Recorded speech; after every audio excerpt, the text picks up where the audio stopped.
Assalamualaikum sahabat angka, jumpa lagi dengan saya Helviani, NIM 2201020744, saya Prodi Pendidikan Matematika.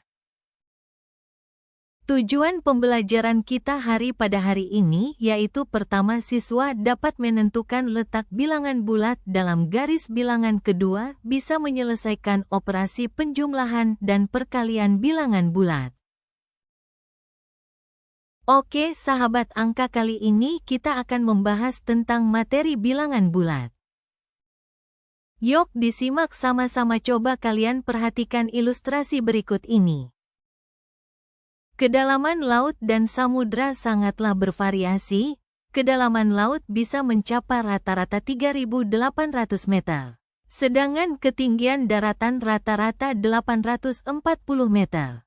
Batas permukaan laut dan daratan sebagai garis permukaan laut. Seorang penyelam dengan perlengkapan yang canggih dapat mencapai kedalaman hingga 300 meter.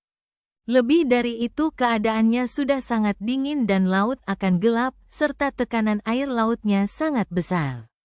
Jadi dari ilustrasi tersebut, kedalaman laut dan ketinggian daratan serta garis permukaan laut dapat dinyatakan sebagai bilangan bulat.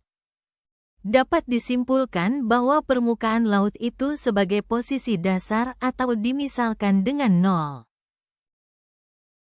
Rata-rata tinggi daratan laut bisa disebut dengan bilangan bulat positif. Dan rata-rata kedalaman laut dapat disebut sebagai bilangan bulat negatif. Sahabat angka, setelah melihat ilustrasi tadi, ada yang tahu tidak definisi dari bilangan bulat? Kita bisa melihat definisi dari bilangan bulat dengan menggunakan garis bilangan. Bilangan bulat adalah bilangan bulat negatif, 0, dan bilangan bulat positif. Sahabat angka, ayo kita bahas tentang operasi bilangan bulat. Untuk operasi pertama kita akan membahas tentang operasi penjumlahan.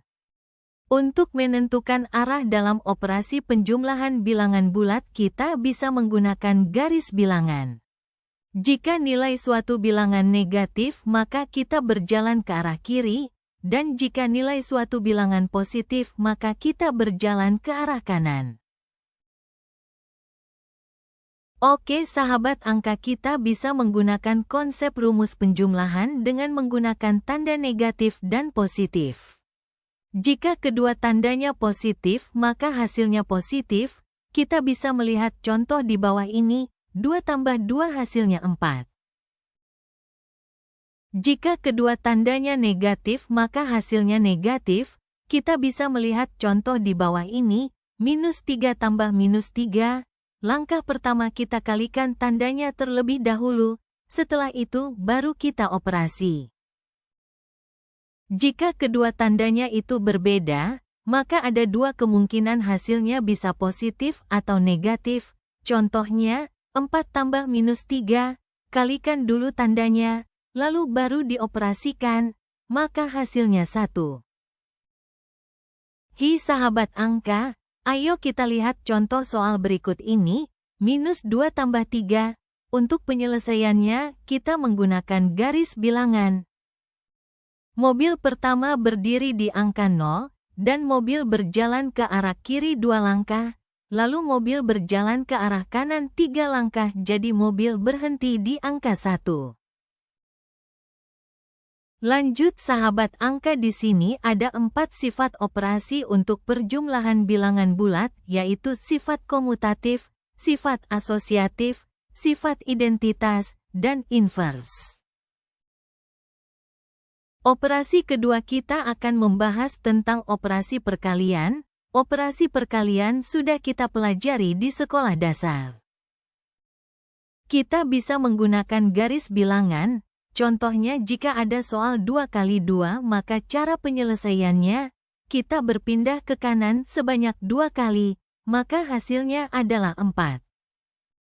Untuk rumus dasar bilangan bulat, yaitu hasil dari kali bilangan bertanda sama hasilnya positif, dan jika tandanya berbeda hasilnya negatif. Untuk sifat operasi perkalian bilangan bulat, terdapat 4 sifat, yaitu sifat komutatif, sifat asosiatif, dan sifat distributif. Sekian video pembelajaran materi bilangan bulat, saya ucapkan terima kasih.